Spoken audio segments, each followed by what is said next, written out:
సినిమాని మన ముందుకు తీసుకొస్తున్నారు. ఇప్పుడు ముందుగా వంశీనందిపాటి గారు మాట్లాడతారు. Thank you media. మా ఇంట్లో మా ఆవిడతో కంటే ఎక్కువ మీ అందరితోనే ఎక్కువసేపు నేను ప్రతిరోజు బ్యాక్ టు బ్యాక్ ఏదో ఒకటి కలుస్తూ ఉన్నా. So but happy for that because I always say your all extended family. అదే వాళ్ళకి తెలుసు అది.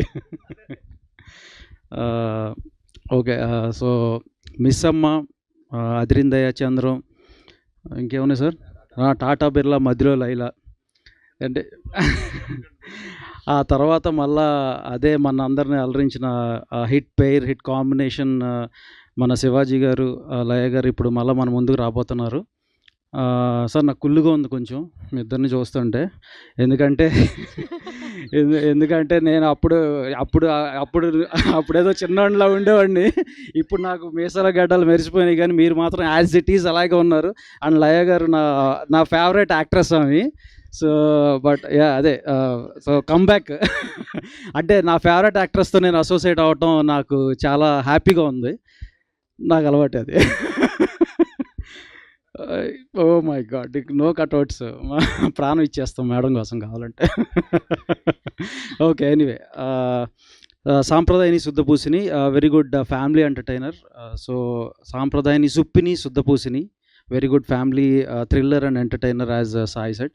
అండ్ ఈటీవీ వాళ్ళు వేరు, మేము వేరు కాదు. సో మా సినిమాలు అంటే వాళ్ళే, వాళ్ళ సినిమాలు అంటే మాయే. సో ఈటీవీ వాళ్ళు చేసిన సినిమా అంటే ఒక ట్రేడ్ మార్క్ ఉంటుంది. అటువంటి సినిమా మళ్ళీ ఈ సినిమా. అండ్ మేము ఈ సినిమాని ప్రజెంట్ చేయటం, మీ అందరి ముందుకు తీసుకురావడం చాలా హ్యాపీగా ఉంది.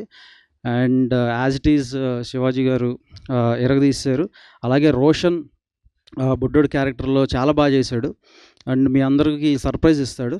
అండ్ ఇంకా మన లయ గారి గురించి చెప్పక్కర్లేదు. అప్పుడెప్పుడో ఆమె నందుల్ని పందుల్లా పెంచిందని చాలా చాలా చాలా చాలా వాటిల్లో చూసాము. అంటే ఆమెకి అవును సార్, ఇది ఉంది, కావాలంటే అడగండి అవును.